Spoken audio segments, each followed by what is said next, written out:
22 ఏళ్ల కుర్రాడితో పెళ్ళైన 36 ఏళ్ల మహిళకు మధ్య వివాహేతర సంబంధం. ఇద్దరి మధ్య దూరం 14 ఏళ్లు. పెళ్ళయి కొడుకు ఉన్నాడని ఆదమరిచి ప్రేమాయణానికి అడ్డును తొలగించడమే పనిగా 22 ఏళ్ల ప్రియుడితో కలిసి తన భర్తను హత్య చేసిన మహిళ.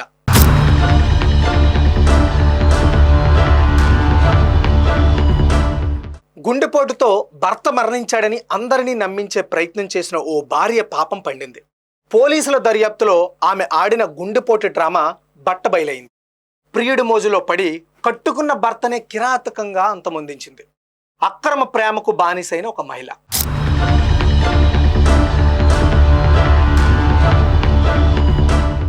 తెలంగాణలోని మేడ్చల్ జిల్లా మేడిపల్లి పోలీస్ స్టేషన్ పరిధిలో జరిగిన దారుణ హత్య వెలుగులోకి వచ్చింది. వివాహేతర సంబంధానికి అడ్డుగా ఉన్న భర్తను ప్రియుడితో కలిసి హత్య చేసిన భార్య. గుండెపోటుతో మృతి చెందాడని నమ్మించేందుకు చేసిన ప్రయత్నం విఫలమైంది.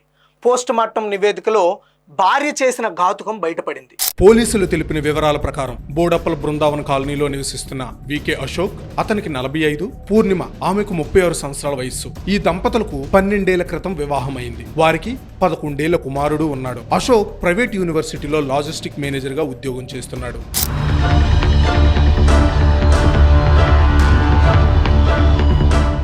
నిందితురాలు పూర్ణిమ స్థానికంగా ప్లే స్కూల్ నిర్వహిస్తోంది. అదే కాలనీకి చెందిన నిర్మాణ పనులు చేసే 22 ఏళ్ల మహేష్ తన సోదరి పిల్లలను ఆ స్కూల్లో చేర్పించేందుకు వచ్చి పూర్ణిమతో పరిచయం పెంచుకున్నాడు. అది కాస్త వివాహేతర సంబంధానికి దారితీసింది. ఈ విషయాన్ని అనుమానించిన అశోక్ పలుమార్లు భార్యను హెచ్చరించాడు. అది తప్పు అని చెప్పడానికి ఎన్నో ప్రయత్నాలు చేశాడు. కానీ ఇవన్నీ పూర్ణిమకు రుచించలేదు. సరి తన వివాహేతర సంబంధానికి అడ్డుగా ఉన్నాడని, దీంతో భర్తను అడ్డు తొలగించుకుంటే తమ అక్రమ సంబంధానికి ఎలాంటి అడ్డంకులు ఉండవని భావించిన పూర్ణిమ మహేష్తో ఈ విషయంపై చర్చించి హత్యకు పథకం వేశారు. అంతేకాదు, ఈ పథకంలో మహేష్ తన స్నేహితుడిని కూడా భాగం చేశాడు.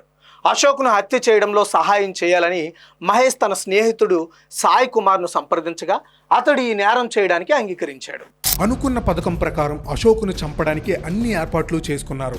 ఎలా చంపాలి, ఎక్కడ చంపాలి అనే విషయాలపై దీర్ఘంగా చర్చలు జరిపి హత్యను అమలు చేయడానికి సిద్ధమయ్యి ఈ నెల 11న మధ్యాహ్నం మహేష్, అతని స్నేహితుడు సాయి, అశోక్, పూర్ణిమల ఇంటికి వచ్చారు. ఆ ఇంట్లో ఓ గదిలో వాళ్ళిద్దరూ దాక్కున్నారు. సాయంత్రం అశోక్ తన ఉద్యోగాన్ని ముగించుకుని ఇంటికొచ్చాడు. అప్పటికే ఇంట్లో దాక్కున్న మహేష్ మరియు సాయి వీళ్ళిద్దరితో పూర్ణిమ కలిసి అశోక్ చేతులు కాళ్ళు పట్టుకొని 3 చున్నీలతో గొంతు బిగించి హత్య చేశారు. ఎంత ప్రయత్నం చేసి ఉంటాడు బ్రతకడానికి, ఎంతలా ప్రాధేయపడి ఉంటాడు. నన్ను వదిలేయండని కట్టుకున్న భార్య మనసుకు కాసంత జాలి కలగలేదా?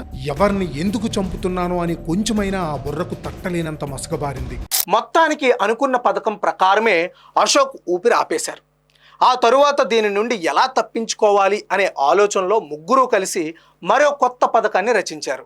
చున్నీలతో గొంతు బిగించి హత్య చేసిన అనంతరం మృతదేహాన్ని బెడ్రూమ్ లో పడుకోబెట్టారు. తన భర్తకు గుండెపోటు వచ్చి పడిపోయాడని పూర్ణిమ అశోక్ సోదరికి ఫోన్ చేసి చెప్పింది. సోదరి వచ్చి చూసేసరికి అశోక్ బెడ్ పై విగతజీవిగా పడి ఉన్నాడు. అయితే శరీరంపై దెబ్బలు ఉండడంతో అశోక్ సోదరి ప్రశ్నించింది. బాత్రూమ్ లో కింద పడ్డాడని పూర్ణిమ కప్పిపుచ్చింది. అప్పటికే ఈ సమాచారం అందుకున్న పోలీసులు రంగంలోకి దిగారు.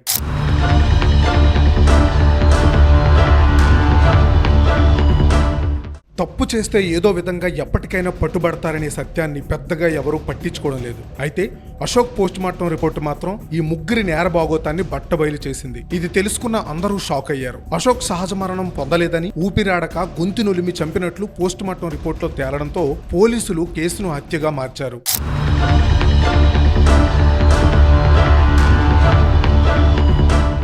అప్పటికే అనుమానంగా ఉన్న పోలీసులకు కేసును తొందరగా ఛేదించడంలో సహాయపడింది ఆ పోస్ట్ మార్టం రిపోర్ట్. వెంటనే పోలీసులు అశోక్ భార్య పూర్ణిమను అదుపులోకి తీసుకున్నారు. అసలేం జరిగిందో తమదైన శైలిలో విచారించగా ఆమె నేరాన్ని ఒప్పుకోవడంతో పథకం ప్రకారం అశోక్ జీవితాన్ని ఎలా ముగించారో మొత్తం ఘటనను వివరించింది. దీంతో పోలీసులు పూర్ణిమతో పాటు మహేష్, సాయి కుమార్లను అరెస్ట్ చేసి రిమాండ్కు తరలించారు.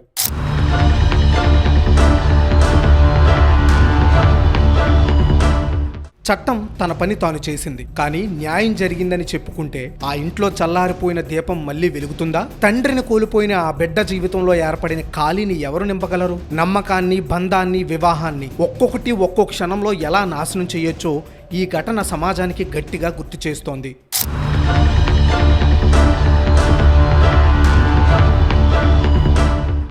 అక్రమ సంబంధం క్షణిక సుఖాన్ని చూపించవచ్చు, కానీ చివరికి అది నాశనానికే దారితీస్తుంది. ప్రేమ పేరుతో చేసిన తప్పు చివరకు నేరంగా మారితే శిక్ష తప్పదు.